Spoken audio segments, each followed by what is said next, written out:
എൻ്റെ പേര് രാജു. ഞാൻ ചെന്നൈയിൽ നിന്ന് വരുന്നു. 1980 എൻ്റെ ഇടത് കാലിൻ്റെ കുതിരമുഖത്ത് ഒരു പൊളം പോലെ പൊന്തി. അത് പൊട്ടി പഴുത്തു. അന്ന് തൃശ്ശൂർ മിഷൻ ആസ്പത്രിയിൽ പ്ലാസ്റ്റിക് സർജറി ചെയ്തു. എന്നിട്ട് കുറവുണ്ടായില്ല. വീണ്ടും 1996 ചെന്നൈയിൽ സർജറി ചെയ്തു. അപ്പോഴും കുറവുണ്ടായില്ല. വീണ്ടും 2015 സർജറി ചെയ്തു. എന്നിട്ടും കുറവുണ്ടായില്ല. പിന്നെ ചെയ്ത ആയുർവേദം, കോട്ടയ്ക്കൽ, മനക്കൽ ചികിത്സ ചെയ്തു. ഒന്നും കുറവുണ്ടായില്ല.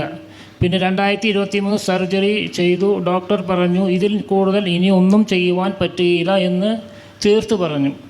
അങ്ങനെ ഞാൻ വിഷമിച്ചിരിക്കുന്ന സമയത്ത് എൻ്റെ ബന്ധത്തിലൊരു ചേട്ടൻ പറഞ്ഞു, എൽഫ ധ്യാന കേന്ദ്രത്തിൽ നീ പോയി ധ്യാനം കൂടണമെന്ന് പറഞ്ഞു. അങ്ങനെ ഞാൻ 2025 ജൂലൈ 27 ഇവിടെ ധ്യാനത്തിൽ പങ്കെടുക്കുകയും ചെയ്തു.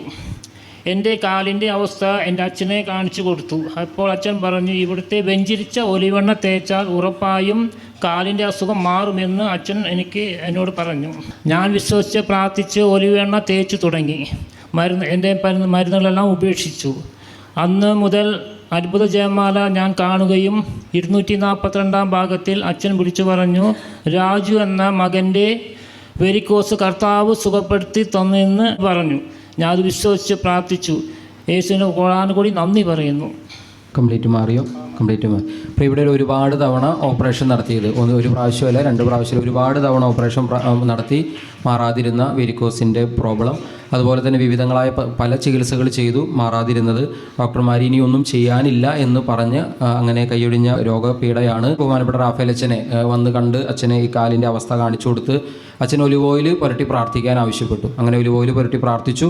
പിന്നീട് ഈ അത്ഭുതങ്ങളുടെ ജപമാല എന്ന ശുശ്രൂഷയിൽ പങ്കെടുത്തു. എത്ര എപ്പിസോഡ് പങ്കെടുത്തു? 242 എപ്പിസോഡ് പങ്കെടുത്തു. തുടർച്ചയായിട്ട് കണ്ടു. 242 എപ്പിസോഡുകളാണ്. ആ ശുശ്രൂഷയിലാണ് 242ാമത്തെ എപ്പിസോഡിലാണ് അച്ഛൻ രാജു എന്നുള്ള പേര് വിളിച്ചു പറഞ്ഞു. അത്ഭുതകരമായ വിധത്തിൽ സൗഖ്യം കിട്ടി. ഇതപ്പോൾ പൂർണ്ണമായ സൗഖ്യപ്പെട്ട അവസ്ഥയിലാണ് നമ്മുടെ മുൻപിൽ നിൽക്കുന്നത്. നമുക്ക് ശക്തമായിട്ട് കൈകളടിച്ച് കർത്താവിന് നമുക്ക് നന്ദി പറയാം.